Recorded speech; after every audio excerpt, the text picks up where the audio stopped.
The exhibition Wonderland spectacularly conjures up the surprising and magical world of Alice. It's been developed by our friends at the Australian Centre for the Moving Image, ACMI, and some of them are here today, so that's wonderful. We're thrilled to have Jessica, and you'll hear from Jessica later.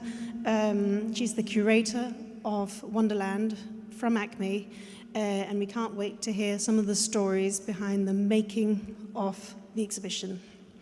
But first, I want to give you a bit of a sneak preview of the many ways in which you can encounter Alice in the exhibition, for those of you who haven't seen it yet. And if any of you have seen it, you can relive the visual feast of it in a few minutes here. This is one of the first experiences you'll have in Wonderland. So let's start here. This is a sort of magical version of Lewis Carroll's reading room. And in some ways, this starting point reminds us to, when lost, return to the book for guidance. It's also here that we introduce another form of guidance in the exhibition, namely the Lost Map of Wonderland. And we'll talk a bit more about this map later. From this point onwards, we very quickly let go of reality and explore the many different ways in which Carroll's original story has been repeatedly retold. Because since her first appearance on the page in 1865, Alice has appeared in more than 40 films and over 30 television programs. There's a richness and an abundance of Alices out there. So using theatrical sets and bold interactive environments, eye-catching props and audiovisual media, the exhibition Wonderland reveals how Alice has always been an object of fascination for filmmakers. When we follow the many versions of Alice in the exhibition, we're also able to trace the history of moving image from magic lantern slides to cinema and to 3D computer graphics. The exhibition includes over 300 artifacts and objects such as first edition books and these exquisite historical illustrations, incredible original costumes like these, and intriguing movie technology. But far from being purely historical, the exhibition is dramatically grounded in the original work by contemporary theatre designers and digital culture companies such as Sandpit. And you'll hear from artistic director Dan Koerner later this afternoon about this extraordinary practice of his studio. Here are some of the young visitors exploring the exhibition on our opening night. One of the discoveries that we've really enjoyed when we were getting this project together is how special effects and the technology of filmmaking has enabled new modes of storytelling with every generation. Sometimes the story is theatrical and quirky, and other times it defies the laws of nature and leaves us to doubt our senses. And today I hope that we can explore some of this. What is it about Alice's story that makes us relate to it repeatedly? Perhaps we can work out what the sort of magic trick is of Alice, that she can be so many things at once. She can be the iconic blue Disney dress, and also the disheveled and sort of rebellious 1960s version of a young heroine, and almost a sort of peripheral character in Tim Burton's universe. Try and make sense of all of these many facets of Alice. We have a fantastic lineup for you today to guide you through it. In a minute, you'll hear from Katherine, who is from the Division of English at NTU, and she'll explore how the books were sort of focused on extraordinary experiences from the beginning, how sort of literary special effects were almost used. And she'll explore the story of Alice as we know it, but also perhaps how we don't know it or how we think we know it. And we'll meet Dan, who's one of the digital sort of magicians behind the many fantastic experiences in the exhibition. And we'll hear about this very special style of storytelling that they have developed at the company Sandpit. And we'll see some of the projects that led up to the work that they've done for Wonderland. And then finally, we'll hear from Stuart, who is one of the co-founders of Andsoforth, which is an immersive theatre company here in Singapore. Andsoforth launched their own version of Alice in the shape of a dinner party, a very unpredictable dinner party. And they transported visitors right into the middle of the story so that they could meet the playful characters firsthand. So we're looking forward to hearing a bit more about what went into this interpretation of Alice later. But first, let's hear about how the exhibition came to be. Let's hear from Jessica Bram, who's the curator of Wonderland from ACMI. In putting this exhibition together, Jessica got to indulge her lifelong fascination with Alice, having first read the story as a child. And she brought to this work an interest in the intersection of memory and history and popular culture from over 10 years of experience of working in the fields of museums and cultural heritage and exhibition development. Jessica has been with ACMI since 2015, and after an extended post with the Jewish Museum of Australia as curator and exhibition coordinator. Since joining ACMI, she has worked on a number of large-scale exhibitions and projects, and we're super delighted to have her here today to hear more about Wonderland and how it came to be. It's 3 years worth of work, so it's a lot to cram into 20 minutes. But let's see if we'll time you. We'll see how it goes. Let's welcome Jessica onto the stage.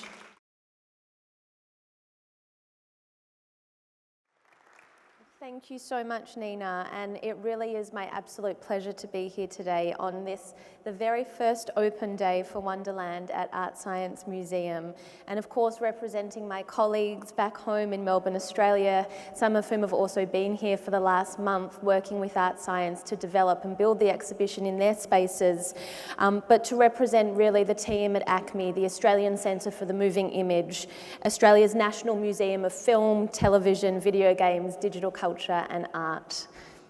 And what is the use of the book, thought Alice, without pictures or conversations?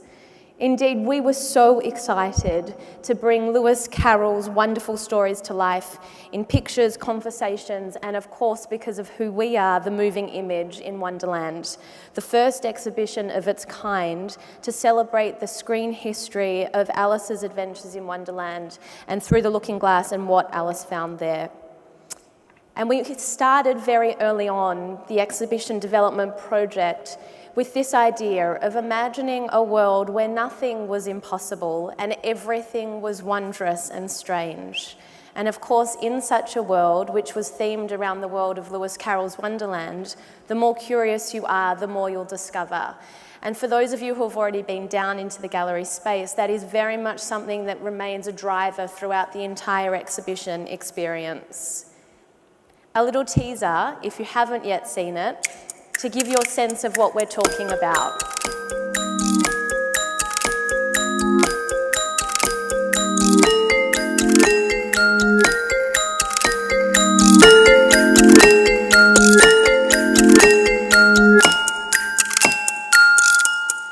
Now I'll quickly scoot past the end because this of course is a piece of asset from our showing of Wonderland at ACMI in Melbourne, Australia. But Wonderland really is a world premiere exhibition celebrating the timeless stories of Lewis Carroll and Alice's adventures on screen.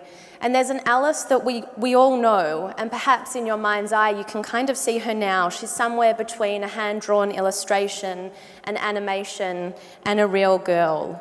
Indeed, from film to television, music videos, advertising, theatre, fashion, video games and beyond, the Alice effect has inspired makers to journey down the rabbit hole, lured by the possibilities of imagining Lewis Carroll's Wonderland anew.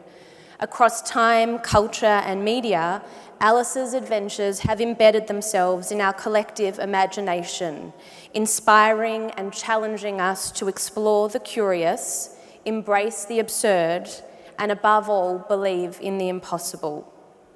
Now, taking us way back when, on a golden afternoon in the summer of 1862, or so the story goes, the Liddell sisters boated up the River Thames with family friend Reverend Charles Dodgson.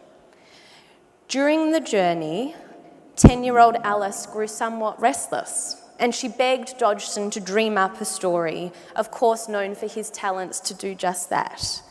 And so it was on this day that Alice's Adventures were born, a tale of a young girl, a collection of fantastical creatures, and a sequence of happenings that were magical and strange all at once. Now, using the pseudonym Lewis Carroll, of course, who becomes much more famous for this name, Dodgson published Alice's Adventures in Wonderland in 1865 with illustrations by Sir John Tenniel. And as you can see in the slide behind me, it is an incredible coup for us to have a collection of these original illustrations here as part of the exhibition in Singapore, as they will continue to tour the world with us, but they are so rare and so valuable that for them to be here as a showcase of this moment in time is just an absolute privilege. A year later after publishing, it was already a popular sensation, and Queen Victoria and Oscar Wilde were among the first enthusiastic readers.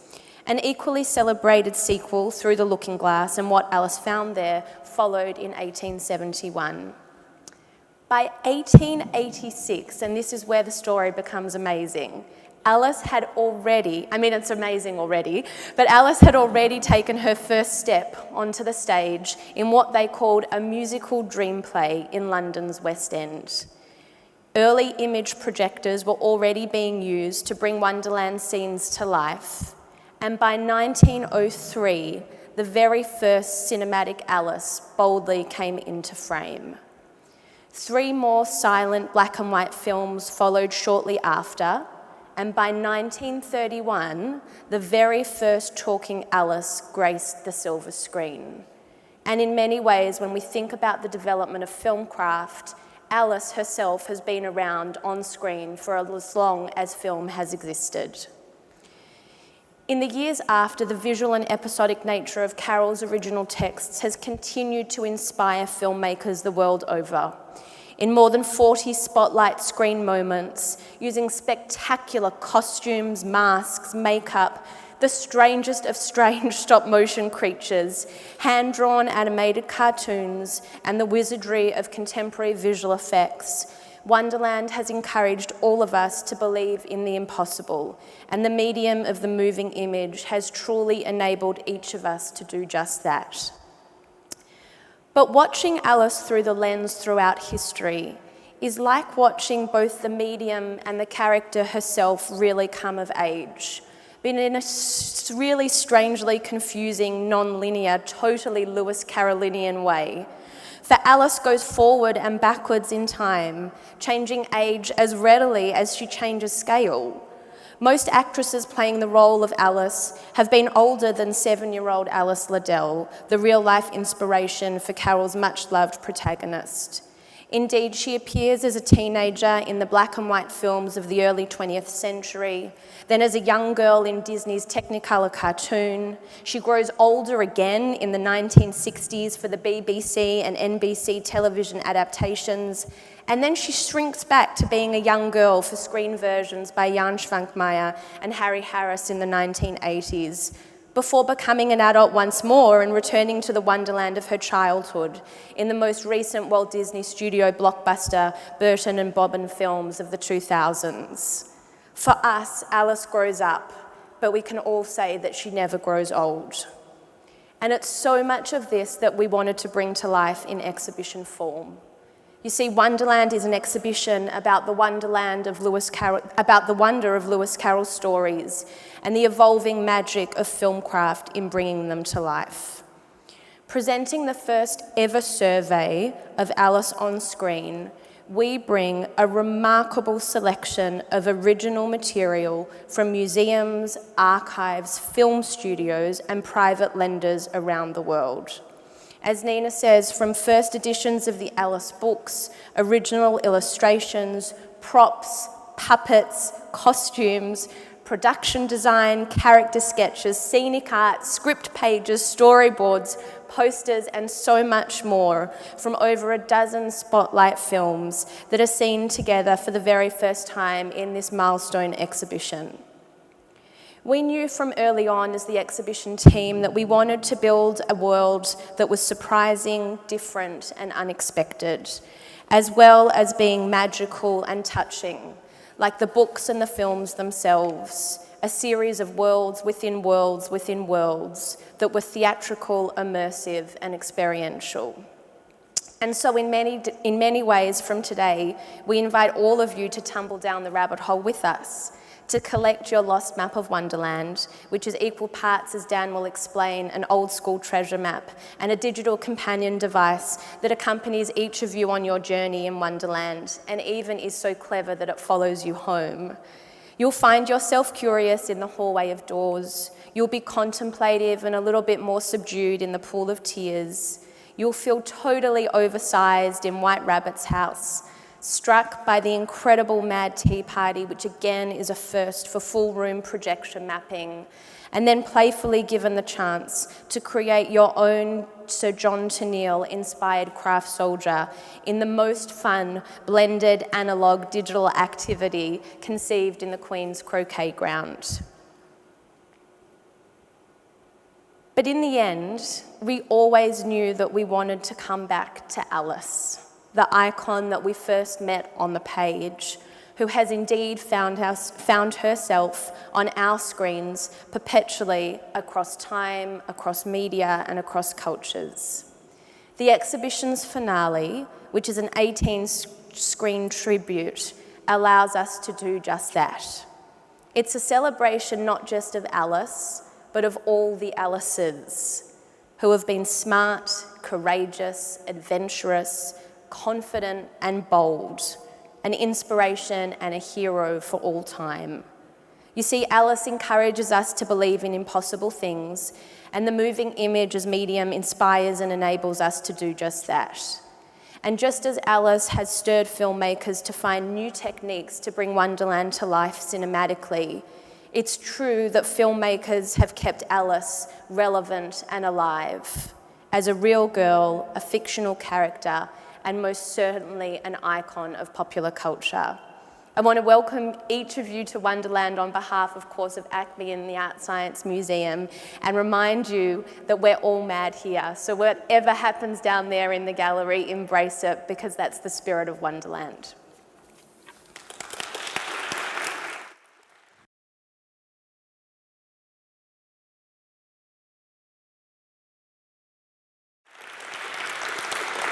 Thank you very much. It's an absolute privilege to be here to celebrate an occasion that I think is best described using a very Carolean adjective, and that's frabjous, a term that I borrow from Lewis Carroll's Jabberwocky poem, and which means something that is delightful, fantastic, or joyous.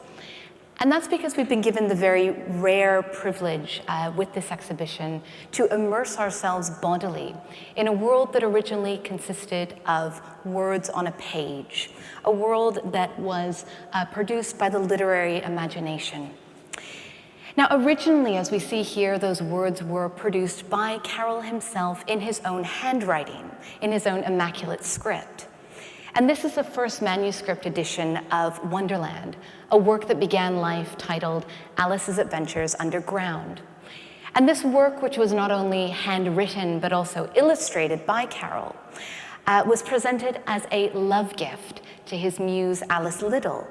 And it was a private, intimate composition before it became the basis of the published public work we know and love.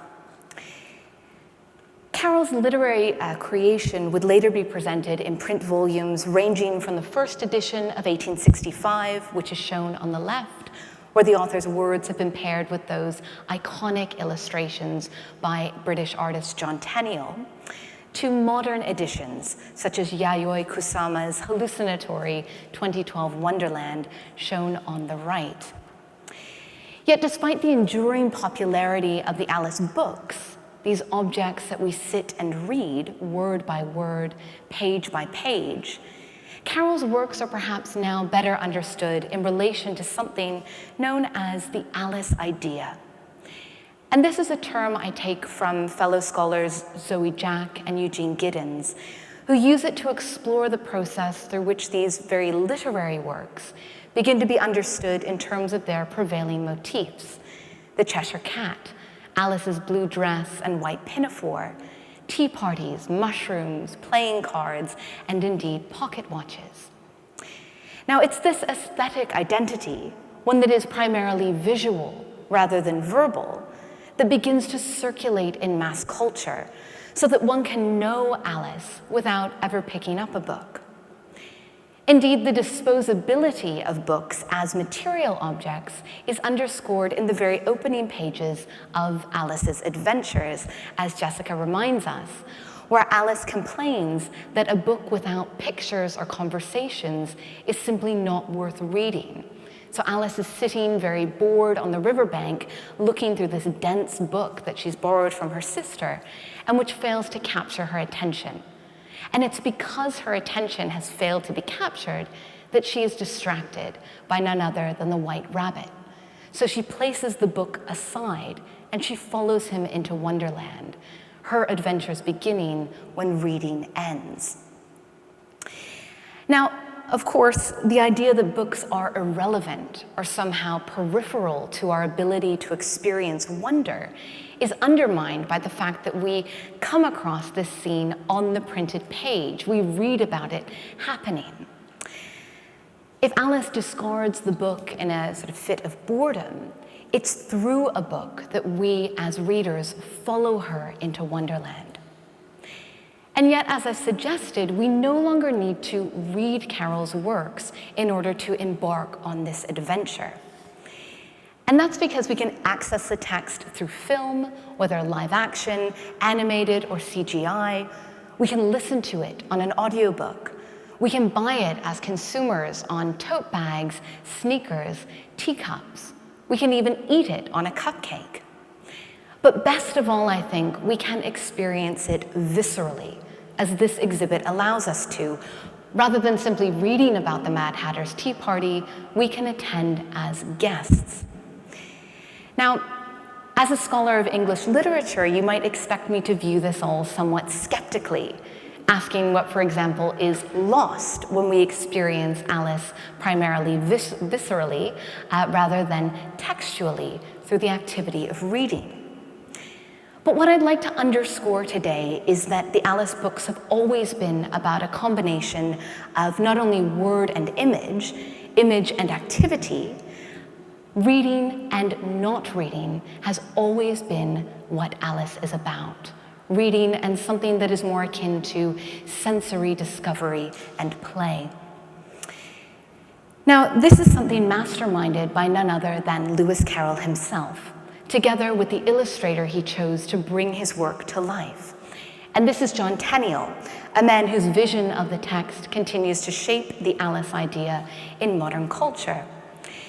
And as you'll see by walking through this exhibit, the vast majority of artists who've been inspired by Wonderland, with a few notable and perhaps quite creative exceptions, are all working broadly within Tenniel's aesthetic, rather than discarding it completely.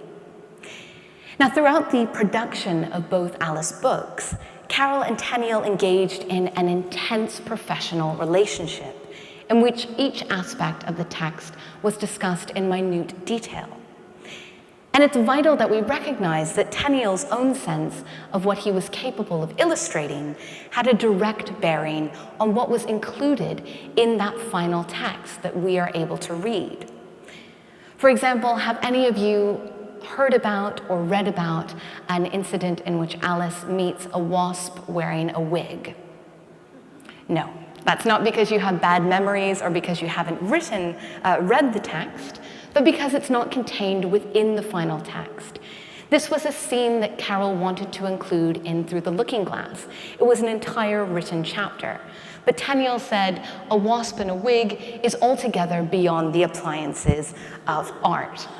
So this scene, probably greatly to Carroll's irritation, ended up in the waste paper basket rather than in the pages of that published volume. So we see that Tenniel's ideas and abilities not only shaped the imagery we associate with the work, but the very words that it contains or does not contain. It's important with that in mind that we think about the Alice books, and indeed any illustrated book, as a joint venture between an artist and a writer, something that is visual but also verbal in terms of how its meaning is produced. And that's why when Tenniel's images circulate independently from Carol's text, they carry its meaning with them. Seeing Tenniel's art means thinking about Carol's words. This was important because it allowed these illustrations to become powerful marketing tools within Carol's lifetime, wordlessly communicating the text's identity to an increasingly large audience of consumers. And we might consider these children's tins by way of example. These are manufactured between 1891 and 92 and sold with biscuits inside.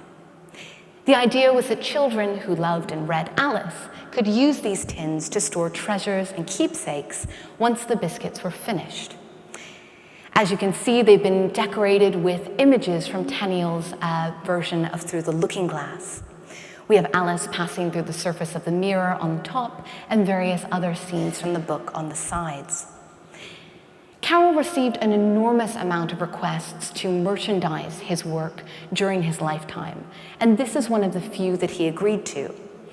Initially, he was charmed by the idea of giving these tins to his child friends along with a copy of his books. Once the tins had gone into production, however, and been made available to the public, Carol discovered that commercialism came at a cost. He knew that the manufacturers planned to sell the tins with biscuits inside. He'd agreed to this.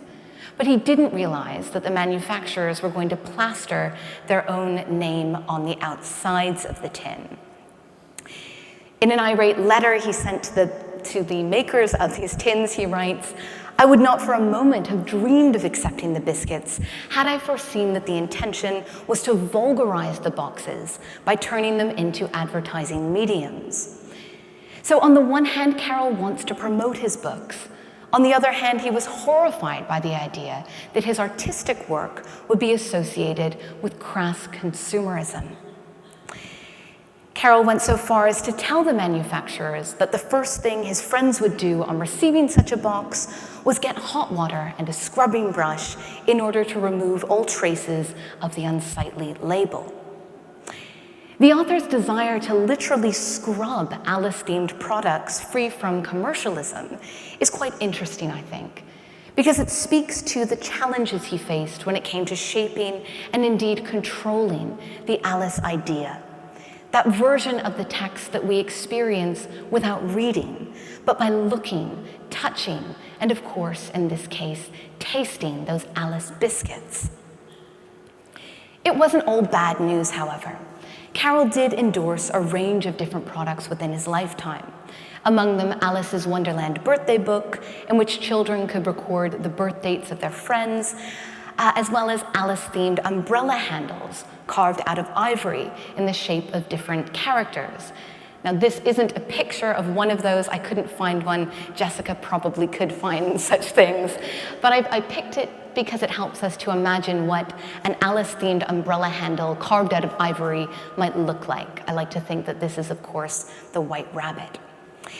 We know that Carol liked these so much that he gave one to Alice Little, his muse. He was worried that they would be too fragile, so he chose one in the shape of Tweedledee and Tweedledum, because he thought that would be the most solid and practical. So here we see the text become object, and a functional rather than a purely decorative object at that. We see, of course, and what this exhibition shows us and helps us to understand is the ways that the text evolved during Carol's lifetime, moving beyond the printed page, its characters assuming three-dimensional form, if only as umbrella handles. In my view, of course, and I'm a bit biased towards literature, one of the most interesting spin-offs in this growing Alice franchise was a book itself, albeit not designed necessarily to be read. This is something called the Nursery Alice, and it's an abridged version of Wonderland written by Carol specifically for very young children, published in 1890. It features easy-to-read font and brightly colored versions of Tenniel's illustrations, and in its formatting comes across as more of a picture book with this in mind. In his prefaces, you can see Carroll writes that he had reason to believe that Alice's Adventures in Wonderland had been read by some hundreds of English children, aged from 5 to 15, also by children aged from 15 to 25, and even by children, for there are such, of a certain age, whose tale of years must be left untold. What he's saying, essentially, is that the original Wonderland was beloved by both the young and the young at heart, by both children and adults capable of preserving a childlike sensibility. This is, of course, one of the reasons that the Alice books have remained so successful over the years. They appeal to an incredibly wide and diverse audience of readers, readers capable of accessing the text on several different levels. But what, Carroll thought, about those who can't read at all, or are still on the path towards acquiring full literacy? With this in mind, he felt that one key demographic had been left out. He worried that children under the age of 5 might find the text too advanced, particularly as so much of his humor is achieved through very sophisticated wordplay. So he decided to produce a version geared towards very young children, an audience for whom pictures quite naturally speak louder than words. And what makes the Nursery Alice so interesting in this respect is its interactive book design. Consider the following passage in which Carroll addresses his young reader in warm, child-directed language, designed far more so than the original text to evoke a storytelling mood. Oh dear, said the rabbit, I shall be late. What would it be late for, I wonder? Well, you see, it had to go and visit the Duchess, and the Duchess was a very cross old lady, and the rabbit knew she'd be very angry indeed if he kept her waiting. So the poor thing was as frightened could be. Don't you see how he's trembling? Just shake the book a little from side to side, and you'll soon see him tremble. So I don't claim to be as good with special effects as anyone working on this exhibit, but I can do this. So what Carroll is advocating here is a dynamic reading process in which the text is brought to life through very simple movement. This is, of course, the illustration that he's referring to, and he's asking the reader to just simply shake the book back and forth, animating the static printed page. So, we see the same idea intriguingly at play in Alice for the iPad, and this was an extremely popular app, first released in 2010. It was marketed as an interactive bedtime story, and has been described by its creators as, quote, a super modern take on the pop-up book format. As children scroll from one page to the next, they're able to interact with characters and objects that drop or swing into view, and the pocket watch gives us a good sense of how this would happen. It just swings back and forth across the page. Alice for the iPad was, quite rightly celebrated in many ways for its innovative approach to traditional publishing, with critics declaring that it had set the bar for interactive ebooks. But does it really offer a new, unprecedented reading experience? Is its interactive interface really so unique? It's important to recognize, I think, that Carroll had in his own period, operating within the limits of print technology as these existed in the 19th century, already encouraged this kind of interactive, hands-on engagement with the text. Indeed, he experimented with different kinds of special effects over the course of his life, always in an attempt to enhance the reader's sense of wonderment, and also at times to collapse the distinction between reading and playing, book and toy. In the late 1880s, he produced the Wonderland postage stamp case, a place for storing stamps of different denominations in order to access them quickly and easily. And Carroll was a prolific letter writer, so this was a device close to his heart. Now, we're very lucky to have this exact product in the exhibition. So you'll have the chance as you go through it to see it before your eyes and to remark perhaps on how small it is. It's this exquisite little product.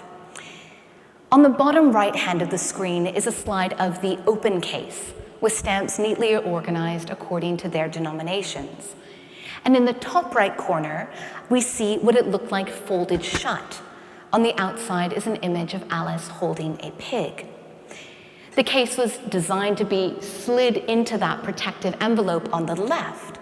This featured, of course, the name of the product, but also a near identical image of Alice holding a baby. Readers familiar with Carol's story will recognize that this is the Duchess's baby, who, in a suitably strange scene from chapter 6, transforms into a pig before Alice's very eyes. Now, the postage stamp case in its design is meant to replicate this effect through simple manual manipulation. Carol referred to this as a pictorial surprise. There's one on the front of the case, and as we'll see in a moment, one on the back as well. You don't see why I call them surprises, he writes. Well, take the case in your left hand and regard it attentively.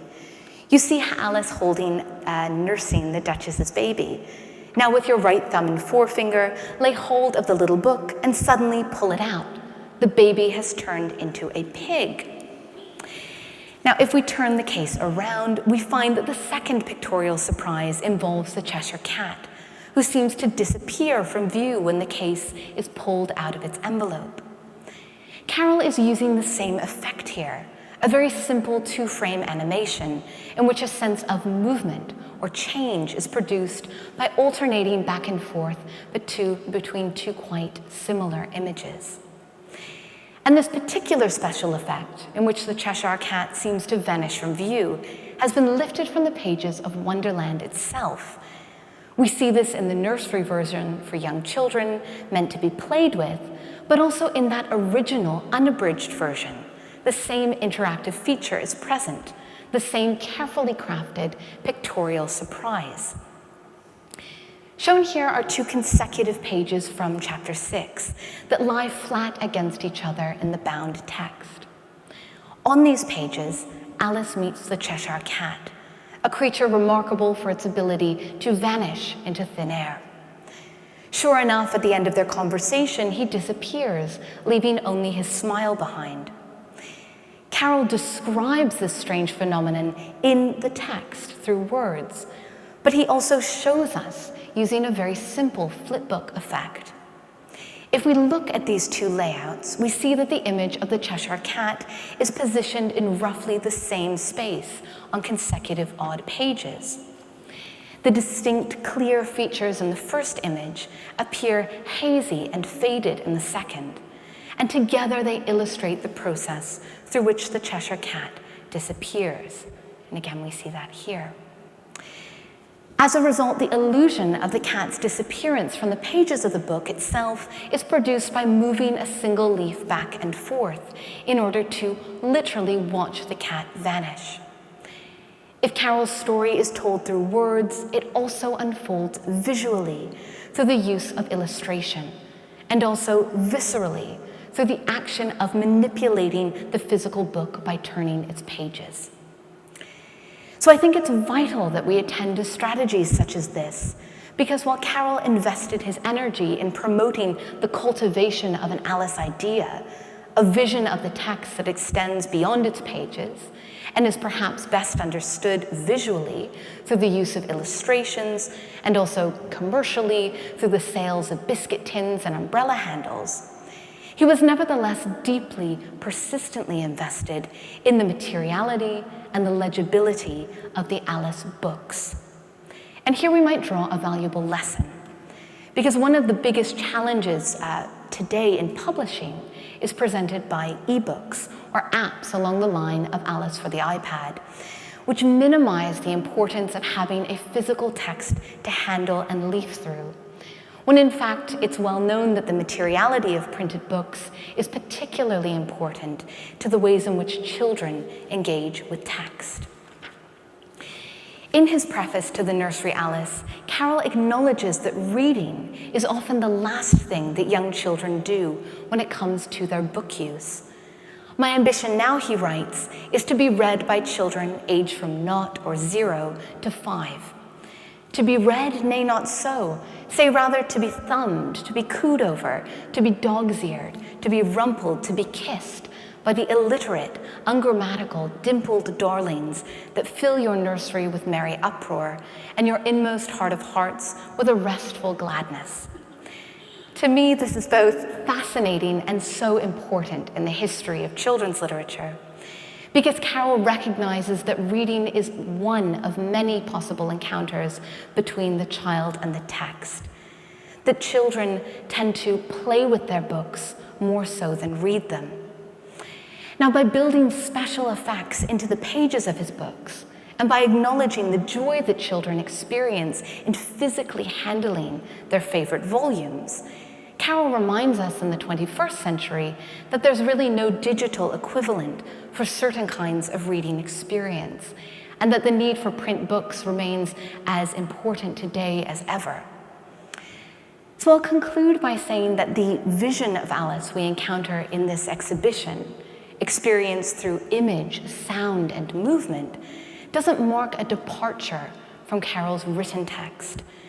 Instead, it actively continues and celebrates a rich tradition of textual interaction that is actively written into Carol's texts, one that is multimodal, founded on the premise that it's possible to love a book without reading it in the traditional sense. What is vital for Carol, however, is that we keep the printed book close to our hearts, rather than discarding it altogether, as though it were some outdated mode of technology in today's world. For Carol, books were to be embraced as literary objects, as well as objects of play and sensory discovery. And this is especially true in our earliest years, when a love of books is best expressed by rumpling and perhaps even kissing the printed page. Thank you very much.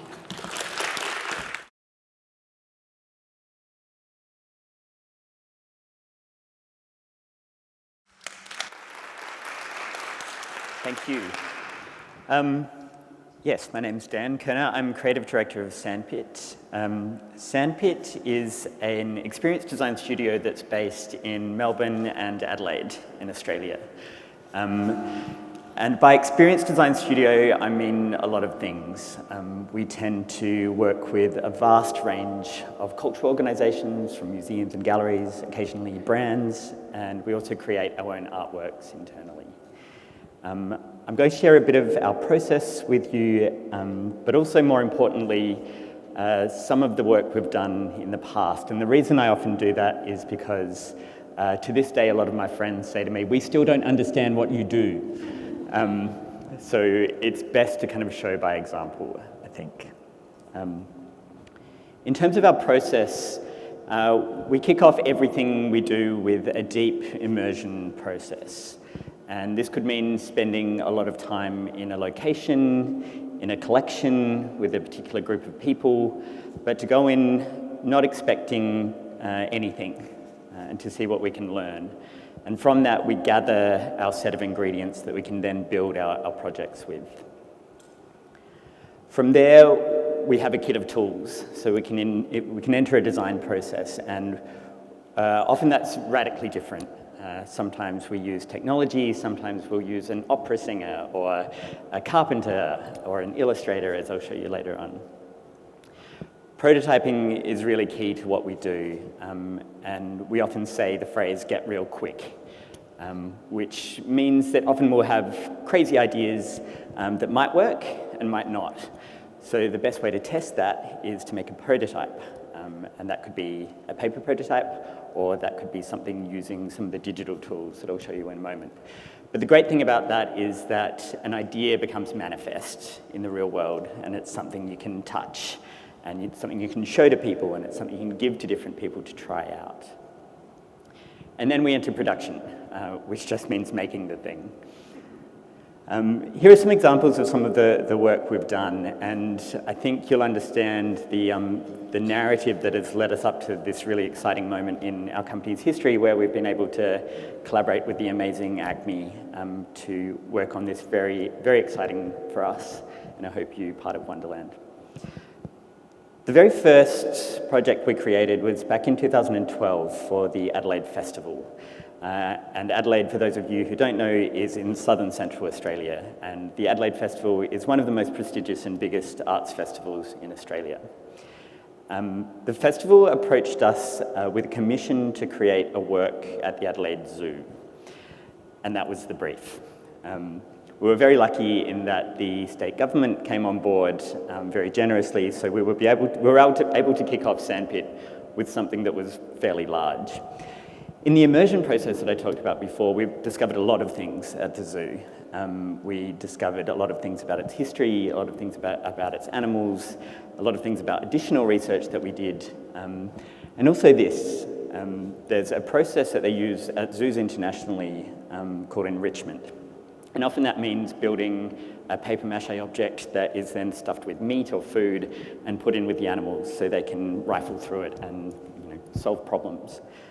This is a giant hamburger that we ended up making for the lions. What we did end up creating for the zoo to pull together a whole lot of fairly eclectic ideas of what we could do by putting maybe a performer in with an animal or a sculptural object, in this case, in with an animal, was to create a very detailed audio tour for 200 people over 4 nights of the Adelaide Festival called I Am Not an Animal. Again, in the research we discovered with these otters too, one of them's actually blind, and they have a symbiotic relationship where one actually helps the other one out and leads it around. We also torched an ice sculpture of a polar bear once we learned about the history of the fairly sad polar bear enclosure at the Adelaide Zoo. These were the oldest flamingos in Australia, who we voiced with these 2 elderly actors that the visitors could hear through the audio tour. So I'm Not an Animal began a process for the company where we became really, really interested in what it meant for large groups of people to move through a space. A lot of our work, as you'll see, doesn't really rely on screens, and we don't really like the idea of people kind of wandering through the world staring at their screens. We don't often use things like virtual reality. We love the idea of people being active and participatory. This is a project that we actually created for Penguin Books 3 years ago now.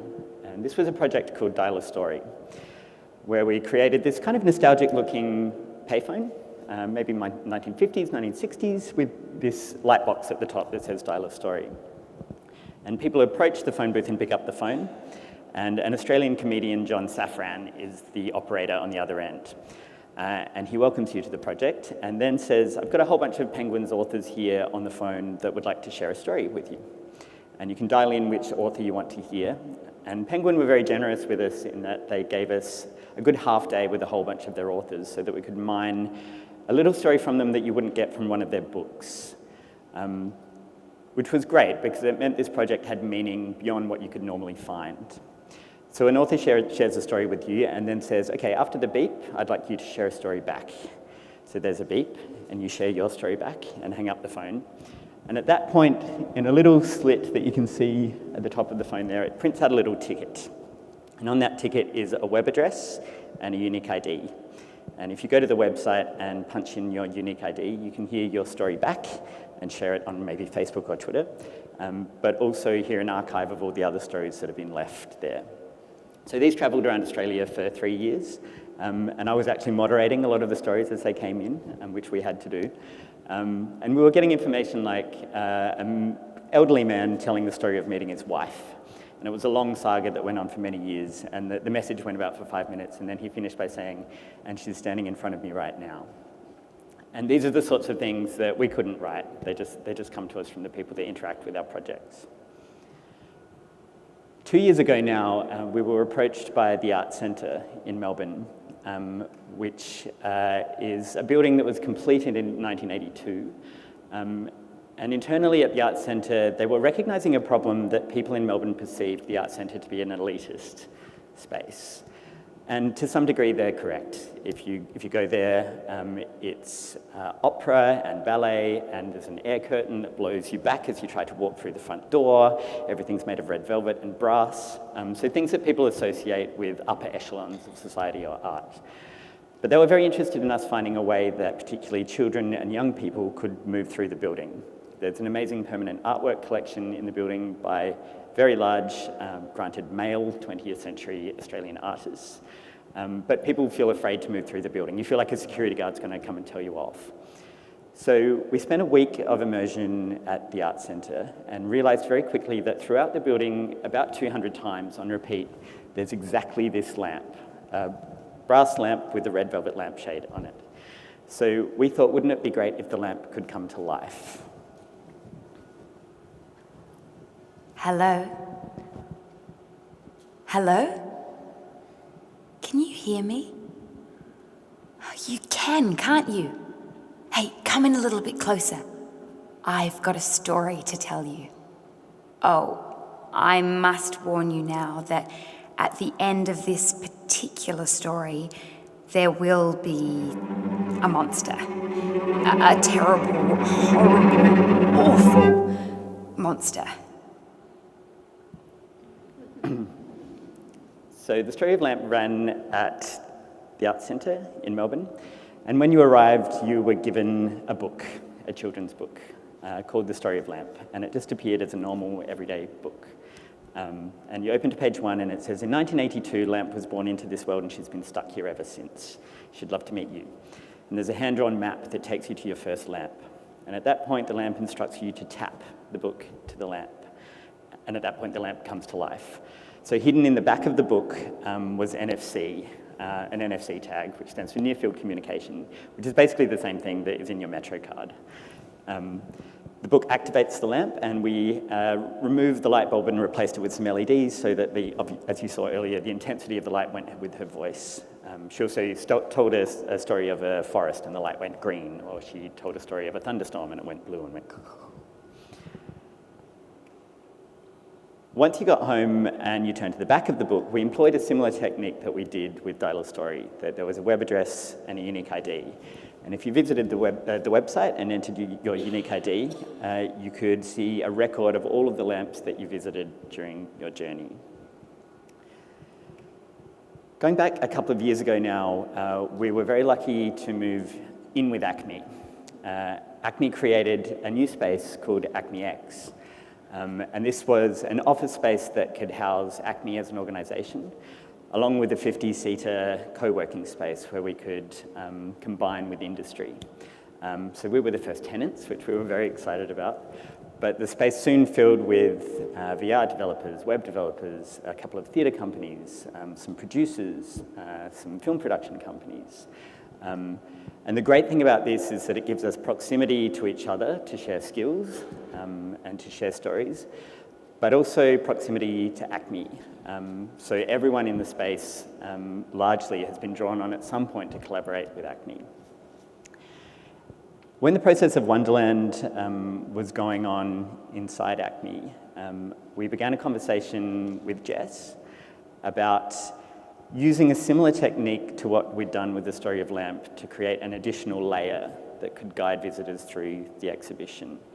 And we had all sorts of ideas of what that looked like and what it could be. And for a while there, everyone received a Cheshire cat that they wandered around the exhibition with that could purr or vibrate when you got close to something interesting.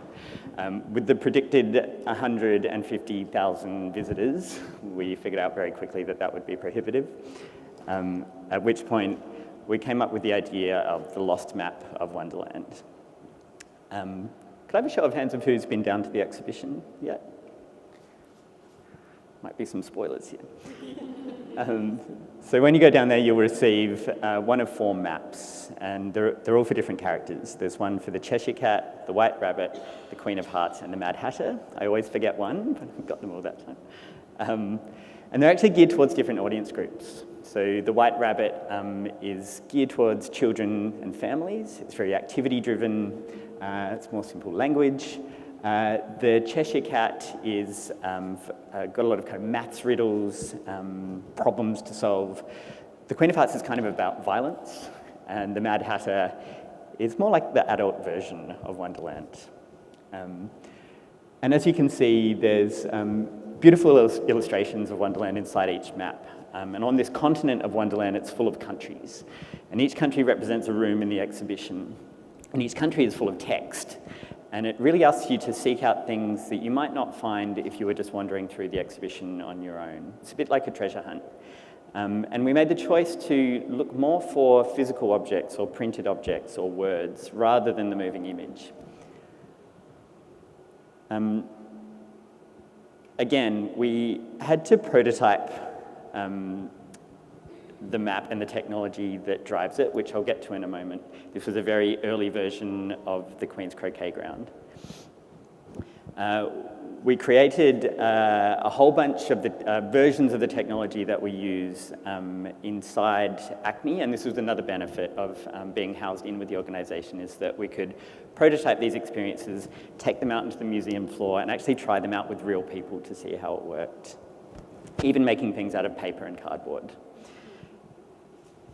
So when you get down there, what you'll find is that when you place your map down on a series of plinths through the exhibition, it will trigger a projection. And this adds an extra layer to the narrative as you move through the building. And again, it's so fascinating to hear from Katherine earlier about all of the different ways that, that Wonderland can keep fueling storytelling and keep fueling creativity and have different modes of narrative. So working with Tenniel's original assets, we could create these small animations that play out as you move through the exhibition.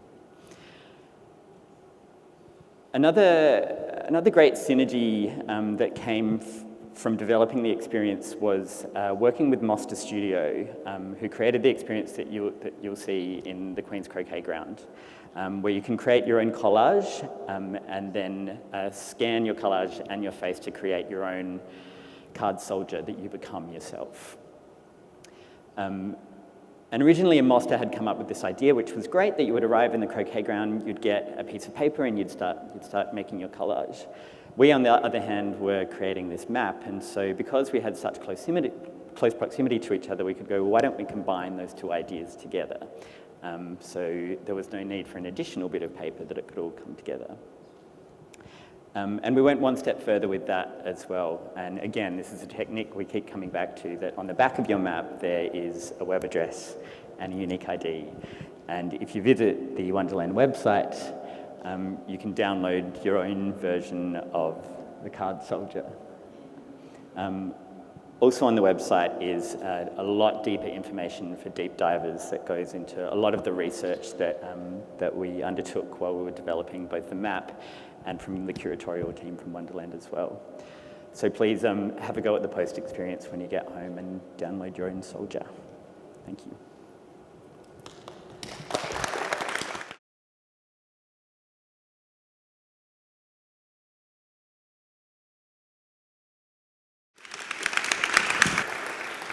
So we run a company called Andsoforth. Andsoforth is immersive dining experience company. I don't know if you've seen, anyone been to an Andsoforth event before? No? You have to be there. Yeah. No, okay, so basically we have been around for about 5 years. We've created about 30, 25 over concepts, dinner, dining, immersive thingies that we've made. Basically what we do is we create site-specific dining experiences with a whole bunch of set design, sound design, lighting design, actors, and food. Because we are Singaporean, you can see my size, we love food. And we need to have it, and I felt that not being a theatre buff at the start of my career, something to attract someone else that is not a theatre buff would be food, especially in Singapore. And so having merged or been to an experience, oh sorry, I'm going to introduce my wife. So the partner and wife is here, co-founder of Andsoforth. So she has been on this wild journey with me for the past 5-6 years. It's been crazy from the start, but we're somewhere there now, I guess. So these were our inspirations. These guys are like at the forefront of immersive theatre. Secret Cinema basically recreates scenes from the movies. E.g., Back to the Future, they could create the clock tower, and they have the whole car and all that bazaars. And you basically buy a ticket and you go in there and you live out that world of that movie, and then they screen the movie. Punch Drunk was really like the founders, I feel, of immersive theatre in London. Right now they're huge. Another version of Wonderland, Alice, would be Alice's Avengers Underground, which is a very recent thing that just came out about 2 years ago. Was an amazing experience, something you could catch. They're in Shanghai now, they might be coming back to London.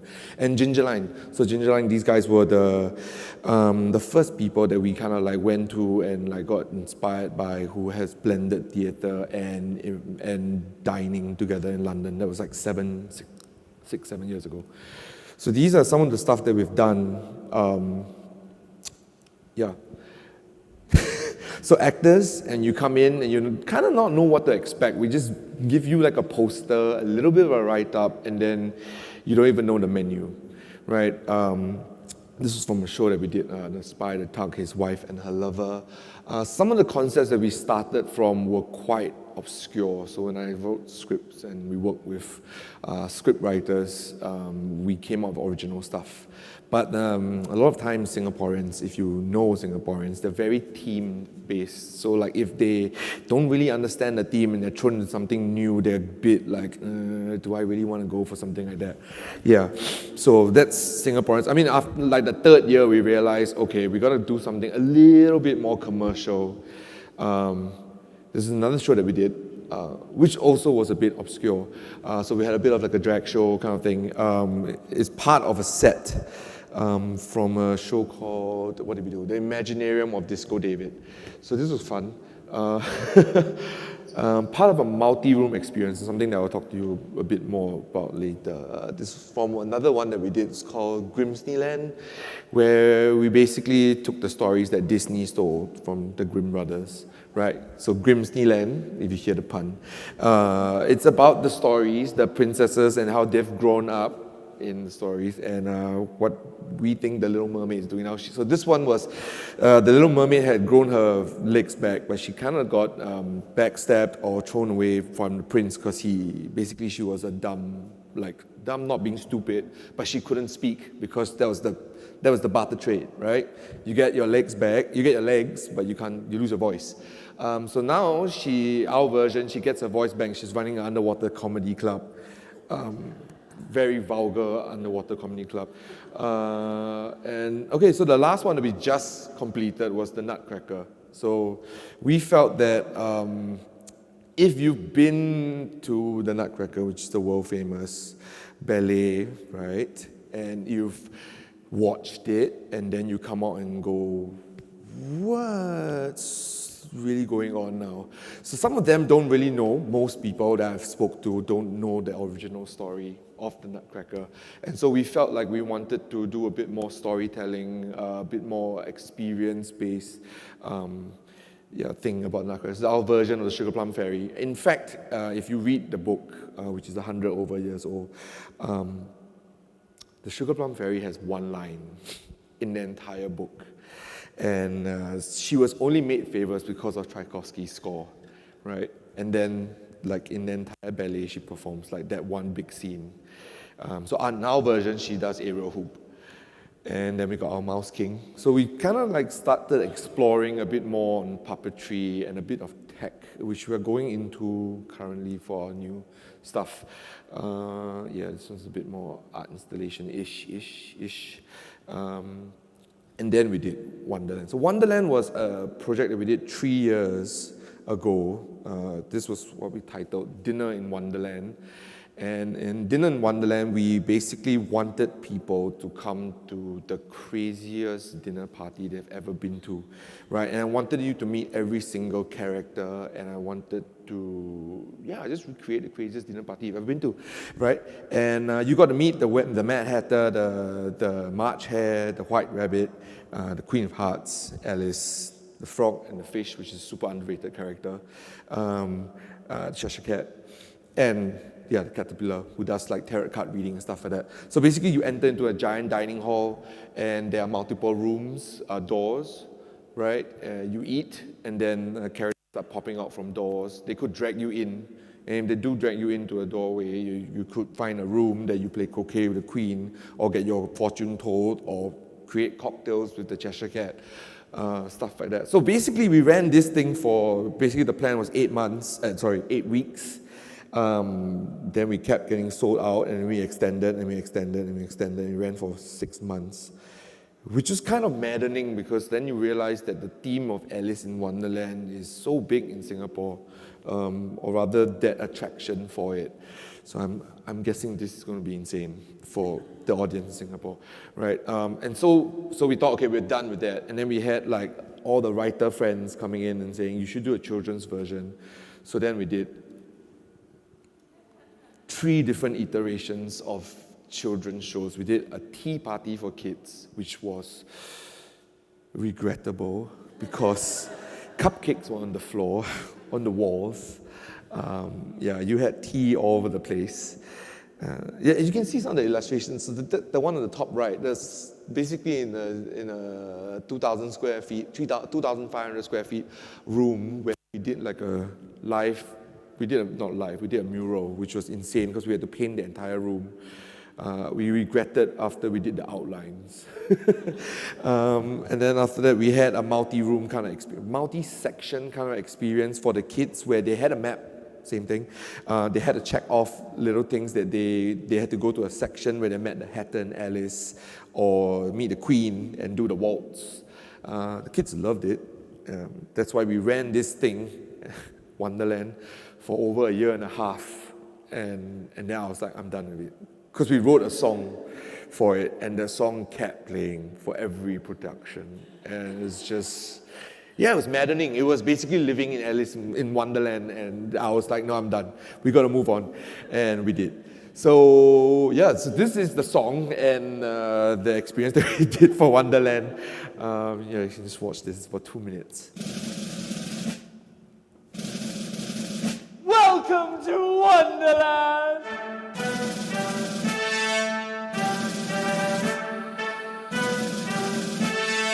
Have you seen a falling head on a hot and sunny day? Have you heard the whispers of a cat that guides your way? Have you had a drink or two that turned into fondue? Well, here in Wonderland you are seeking something new. What are 6 impossible things before breakfast time? Did you wish upon a star and sailed up to the sky? Have you touched a heart of bitterness and yearned to love? Here in Wonderland we're free to love what we believe. So what are you waiting for? The night is not too long for us to dream and dream about the possible things to do. So what are you waiting for? The night is far too young for dreamers who can stop their dreaming. Just imagine more. How do you do? How do you say? How do you find your way? Was it true you really didn't know just where to start? Don't you know that following your heart will light the way? Here in Wonderland you come, your journey's just begun. So what are you waiting for? The night is not too long for us to dream and dream about the possible things to do. So what are you waiting for? The night is far too young for dreamers who can stop their dreaming. Just imagine more. For dreamers who can stop their dreaming. Just imagine more. For dreamers who can stop their dreaming. Just imagine more. Just imagine more.